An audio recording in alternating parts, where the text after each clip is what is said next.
Hello. I haven't done a sit down video in a while, but these past few days I found myself struggling in school, and it's not too often that I struggle a lot with my schoolwork, and I fell into a sort of culture of comparison. I found myself unable to do any of the physics problems that I was assigned in AP Physics, and I just today had an Socratic seminar in my AP US Government and Politics class, and I only talked once. And it felt terrible because obviously for those we're graded on participation because it's a class discussion. And I found myself for both of those scenarios asking my friends over and over again, like, how many of these physics problems did you get right? Did you find those pages hard? And how many times did you talk in that Socratic seminar? And I found myself just comparing all of my scores, all of my results to everyone else. And even later today, I found myself comparing myself, actually, my own work ethics and work schedule and how much work I'm getting done to the same me a year ago, and 2 years ago, and 3 years ago, and wondering, have I gotten slower? Have I just become dumber? Like, why is it that I'm not able to accomplish as many things as I did last year and junior year? Is it just a senioritis, or like, what is it? Like, these past couple of weeks, actually, with the start of school, I've been feeling a little demotivated, and I think it's because I'm just not performing as well. I'm not seeing the A pluses come in or anything.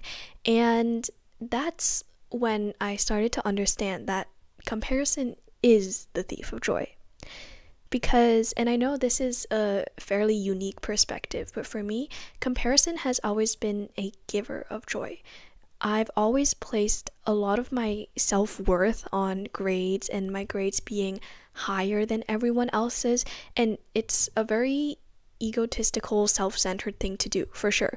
But before, comparison was always my happiness because that was the only thing I thought made me unique. That was the only thing I thought I had on me that made me special in any way. It was the fact that I had good grades. I had a high GPA, one of the highest in my class.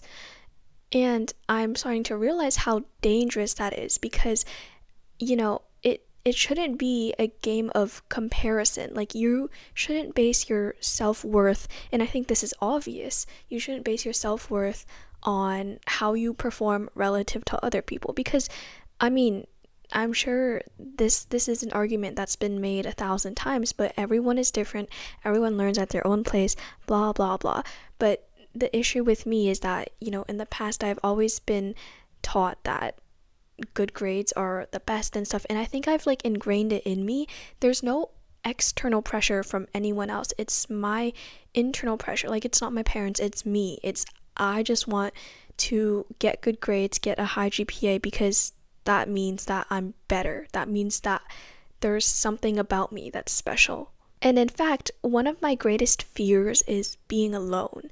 And I've wondered why that is. Like, when I imagine myself and no other people on this earth, I'm like it honestly, it's quite terrifying to me, and I'm wondering why. And I think one of the reasons is actually because I use people to calculate like my own value, and like all my worth comes from other people. So I think that's why I'm so scared of being alone. That's why I like a structured environment in school where there are so many students around me, because it means there are people who are below me. And I know that's the most terrible thing to say, but it means that there are people I can compare myself to and people I can work hard and score better than. And that's the only sense of self-worth I get, which is like honestly fairly pathetic. But the thing is, now more than ever, I'm realizing that I can't be comparing myself to others because I'm like a high school senior. I'm applying to colleges, and I know I'm going to get many rejections, and I can't let that get to me. Like, the other day I was talking with a friend, and we were talking about where we're going to EA to, and she was like, I'm not going to REA to Harvard because I know I have no chance. And that was like, oh, like, at least she's self-aware, because I'm applying to Ivies, and I think deep down, it's pretty clear to me that I have no chance, but I just keep using this one part of me that I believe is like my entire worth, which is my grades. And I just say that, oh, my grades are so good, they're gonna take me. And that's certainly not true. And I know that once college decisions actually come out, I'm going to be utterly disappointed when I find out that everyone who has had a story to tell in their application, a genuine story about how they've grown as a person and how each of their activities relates to what they want to do, how they've all gotten into great schools. And me, with my stellar grades and, nothing else, I don't get into anything.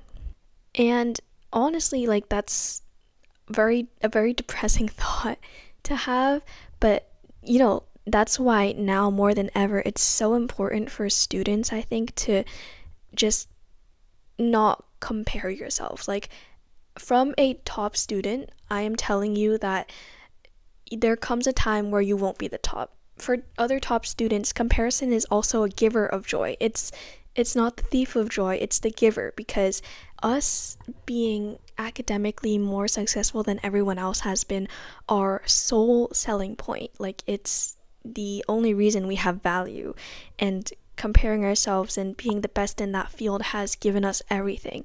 But in real life, grades are not everything.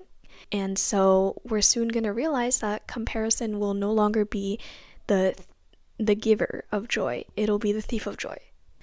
And I'm gonna be completely honest right now. I feel like part of this is just a me problem, because a lot of the students I'm with, even though we're in a competitive high school, they all seem to have a life outside of school, which is like obviously the standard, right? But I feel like my whole life surrounds grades and GPA, and it's like it's terrible, because I have all these friends who are like, you know what? In the end, it doesn't care. Like, for example, they'll be like, oh, I can skip this one assignment, right? It doesn't affect my grade that much. I don't care. I have other things I have to prioritize. I have things I care about that I have to do before I do this one homework assignment.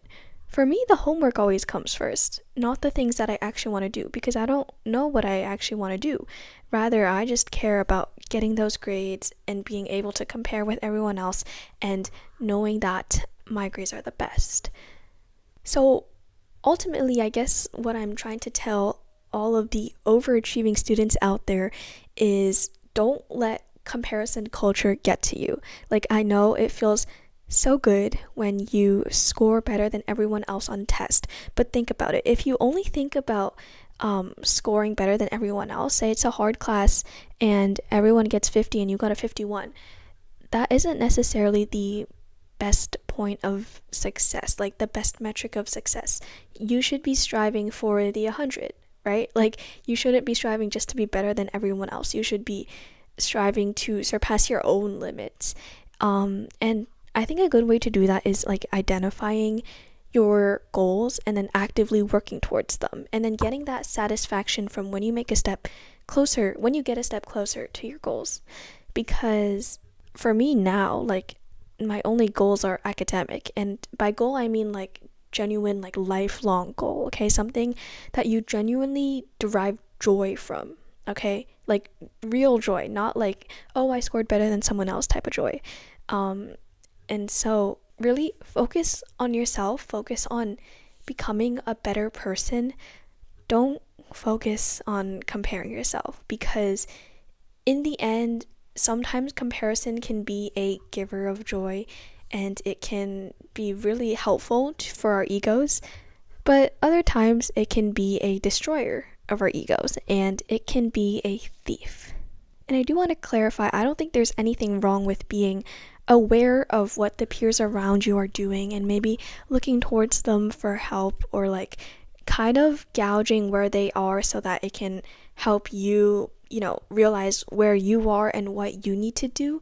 Like, it's not like don't compare yourself to the world at all. Definitely open yourself to the world, but just don't put all of your self-worth on how you are relative to other people. Because in the end, like, a lot of people leave your life. Like, the scenario I was talking about earlier, there's no one left on the earth. That's never gonna happen. But what might happen is, and what will likely happen is, you'll graduate high school or college or whatever school, and all those people you were with before are not gonna be there anymore. And then you have to meet new people and you have to do things all over again. And like, what are you going to do then? Are you just going to keep trying to beat every single person you meet, or are you going to start focusing on yourself and how you're going to grow? Just some food for thought.